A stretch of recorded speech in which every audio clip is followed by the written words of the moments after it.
मैं बेटा यहाँ पर बात कर रहा हूँ, स्टमक के बारे में बात कर रहा हूँ, है ना, कि स्टमक क्या होता है।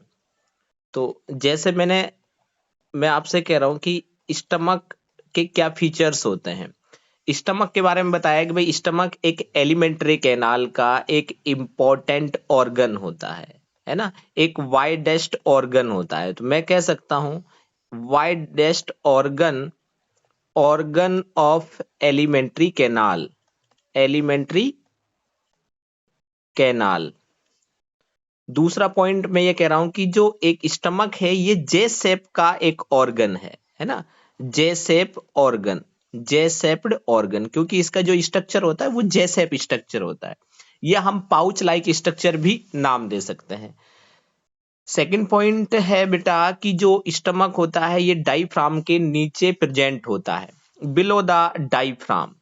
हम कह सकते हैं बेटा present below the diaphragm, present below the diaphragm. ये डायफ्राम के नीचे प्रेजेंट होगा। और डायफ्राम क्या होता है बेटा, एक मस्कुलर पार्टीशंस होता है। ये पॉइंट हमें याद रखना है। सेकंड मैं ये कह रहा हूं कि स्टमक एक एब्डोमिनल केविटी के अंदर प्रेजेंट होगा। किस में प्रेजेंट होगा, present in the abdominal cavity, abdominal cavity. ये एब्डोमिनल केविटी में प्रेजेंट होता है। और एब्डोमिनल केविटी में बेटा कहां होगा, ये लेफ्ट साइड के अंदर प्रेजेंट होता है। किसमें, लेफ्ट साइड के अंदर प्रेजेंट होगा। ये इंपॉर्टेंट पॉइंट्स हमें याद रखने के भाई ये लेफ्ट साइड में प्रेजेंट होता है। अब हम बात करते हैं कि जो स्टमक है, इस स्टमक का स्ट्रक्चर कैसा होता है। स्टमक को हम कितने पार्ट के अंदर डिवाइड कर सकते हैं, है ना, इसके अंदर कौन कौन से रीजन्स होते हैं, उन रीजन्स को हम यहाँ पे डिस्कस करते हैं। तो सबसे पहले मैं एक स्टमक के स्ट्रक्चर की बात कर रहा हूं। पहले मैं इसको इरेज कर देता हूं, ठीक है, आप ये पॉइंट नोट कीजिए। ओके, तो अब बेटा मैं यहाँ पे बात कर रहा हूं कि स्टमक का स्ट्रक्चर कैसा होता है। तो आप, मैं साथ साथ में, आप मेरे साथ साथ में डायग्राम भी ड्रॉ करते रहिए कि जैसे ये एक स्टमक है, ठीक है, और स्टमक मैंने बताया आपको कैसा होता है, जे शेप स्ट्रक्चर होती है। कैसी होती है, जे शेप स्ट्रक्चर। तो मैं ये एक जे शेप स्ट्रक्चर में यहाँ पे आपको ड्रॉ कर रहा हूं। ये एक जे शेप स्ट्रक्चर मैंने आपको ड्रॉ की है। तो जो ये ये मैं यहाँ पे दिखा रहा हूं, इसको हम स्फिंटर नाम देते हैं। क्या नाम देते हैं, स्फिंटर, स्फिंटर। क्या होगी बेटा, स्फिंटर। और एक्चुअल में पूरा नाम क्या देंगे, क्योंकि इससे पहले वाला रीजन क्या होना चाहिए, ईसोफेगस, है ना, इसको हम क्या नाम देते हैं, ईसोफेगस। तो मैंने कल आपको बताया था कि ईसोफेगस की ओपनिंग बेटा किस में होती है, स्टमक के अंदर होती है। तो ये हमारा हो गया ईसोफेगस। और ईसोफेगस बेटा किसके अंदर ओपन होगा, स्टमक के अंदर, लेकिन किसके थ्रू ओपन होता है, स्फिंटर के थ्रू। तो इस स्फिंटर को हम नाम देते हैं ईसोफेगियल स्फिंटर। क्या नाम देंगे, ईसोफेगियल स्फिंटर, ईसोफेगियल स्फिंटर नाम देंगे, क्योंकि ईसोफेगियल स्फिंटर के थ्रू ही ईसोफेगस स्टमक के अंदर क्या होता है, ओपन होता है, राइट। अब ये जो मैं स्ट्रक्चर बना रहा हूं, इसके नीचे ईसोफेगियल स्फिंटर के नीचे इसको हम नाम देते हैं स्टमक। स्टमक को हम मेनली 4 पार्ट के अंदर डिवाइड कर सकते हैं। बेटा मेनली 4 पार्ट कौन कौन से होंगे यहाँ पे, जैसे फर्स्ट पार्ट, स्टमक का जो फर्स्ट पार्ट होता है उसको हम नाम देंगे फंडक, या फंडिक पार्ट, या फंडस। क्या नाम देंगे, फंडस। तो एक तो होता है फंडस पार्ट। सेकंड पार्ट होगा जिसको हम नाम देते हैं यहां पर कार्डियक पार्ट। तो जैसे ये कौन सा होगा, कार्डियक पार्ट। एक थर्ड पार्ट होता है जिसको हम नाम देते हैं बॉडी, है ना, बॉडी ऑफ स्टमक। पूरा नाम दे सकते हैं इसको हम, बॉडी ऑफ स्टमक। और एक लास्ट जो पार्ट होता है उसको हम नाम देंगे पाइलोरिक पार्ट।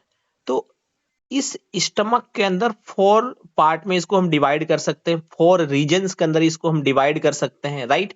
तो लास्ट का जो है पाइलोरिक पार्ट, ये पाइलोरिक पार्ट एक स्फिंक्टर के थ्रू ओपन होता है और स्मॉल इंटेस्टाइन का जो फर्स्ट पार्ट होता है जिसको हम नाम देते हैं डियोडीनम, उससे कनेक्टेड होता है। तो जैसे ये वाला जो रीजन मैंने यहाँ पे दिखाया है, इसको मैं क्या नाम दूंगा, डियोडीनम। और डियोडीनम बेटा किसका पार्ट है, स्मॉल इंटेस्टाइन का, या मैं यहाँ पे लिख सकता हूं duodenum of small intestine, duodenum of small intestine. Small intestine का फर्स्ट पार्ट कौन सा है बेटा, डियोडीनम, राइट।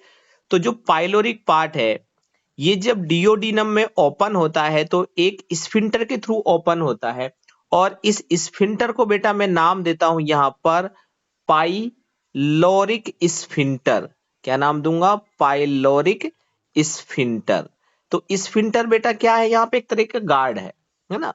स्फिंक्टर को हम दूसरा वर्ड क्या नाम दे सकते हैं, एक तरह का गार्ड है ना। पाइलोरिक गार्ड नाम दे सकते हो, पाइलोरिक स्फिंक्टर नाम दे सकते हो।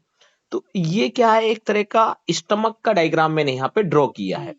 अब मैं यहाँ पे क्या बात कर रहा था कि भाई हम स्टमक को मेनली 4 पार्ट के अंदर क्या कर सकते हैं, डिवाइड कर सकते हैं। मेनली 4 पार्ट के अंदर क्या कर सकते हैं, डिवाइड कर सकते हैं। 4 पार्ट नाम दे सकते हो बेटा, 4 रीजन्स नाम दे सकते हो। तो सबसे पहले मैंने बताया जैसे क्या होता है, फंडस पार्ट होता है। तो फंडस पार्ट क्या होगा, एक तरह का फर्स्ट पार्ट जो स्टमक का होता है उसको हम फंडस पार्ट नाम देते हैं। तो फंडस पार्ट का जो अगर मैं शेप की बात करता हूं, फंडस पार्ट कैसा दिखाई देता है, डोम जैसा दिखाई देता है ना, डोम लाइक स्ट्रक्चर दिखाई देती है।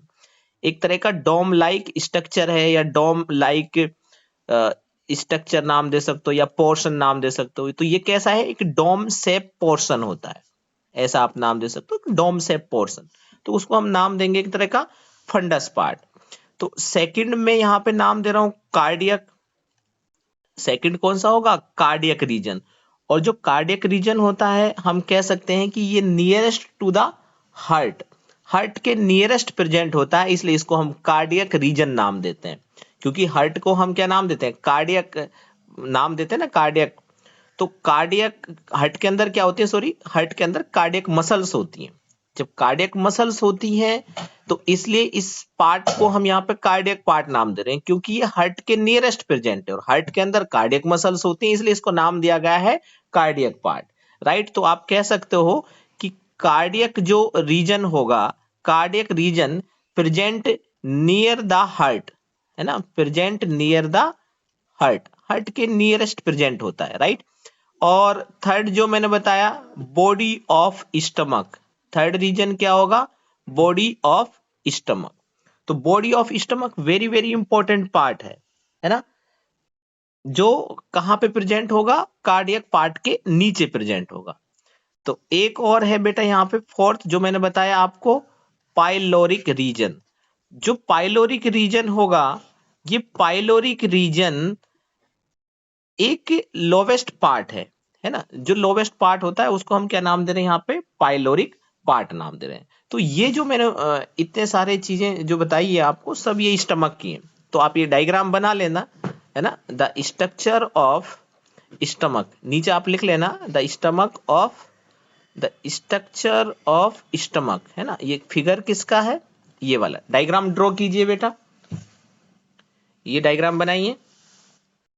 फिर हम इसके फंक्शंस और फीचर्स के बारे में बात करेंगे, और साथ साथ में यहां पर ओके, पाइलोरिक, जो पाइलोरिक रीजन है, pyloric region it is the lowest part. कौन सा पार्ट है बेटा, ये लोवेस्ट पार्ट। अगर मैं बात करता हूं कि जो लोवेस्ट पार्ट है वो एक फनल शेप स्ट्रक्चर होती है और टर्मिनल पोर्शन होता है। स्टमक का कैसा होता है, अगर मैं यहाँ पे पॉइंट लिखता हूं बेटा, अगर लिखना चाहें आप, तो पाइलोरिक एक फनल शेप पोर्शन होता है। कैसा होता है, फनल शेप पोर्शन होता है, और एक तरह का टर्मिनल पोर्शन होता है। टर्मिनल पोर्शन का मीनिंग क्या हो गया, सबसे नीचे वाला पार्ट है ना, टर्मिनल पोर्शन। तो आप कह सकते हो पाइलोरिक रीजन, पाइलोरिक रीजन एक फनल शेप स्ट्रक्चर होती है और टर्मिनल पोर्शन होता है स्टमक का, जिसको हम नाम देते हैं पाइलोरिक रीजन। और पाइलोरिक रीजन के नियरेस्ट यहां पर एक स्फिंक्टर प्रेजेंट होता है, तो पाइलोरिक रीजन डियोडिनम में किसके थ्रू ओपन होगा बेटा? इस स्फिंक्टर के थ्रू ओपन होगा, राइट। तो ये डायग्राम बनाइए। फिर हम यहाँ पे इस स्टमक के अंदर कौन सी ग्लैंड्स होती हैं और उन ग्लैंड्स का फंक्शंस क्या है, उनको हम यहाँ पे डिस्कस करेंगे, राइट। तो मैं इसको इरेज कर रहा हूं बेटा। चलिए,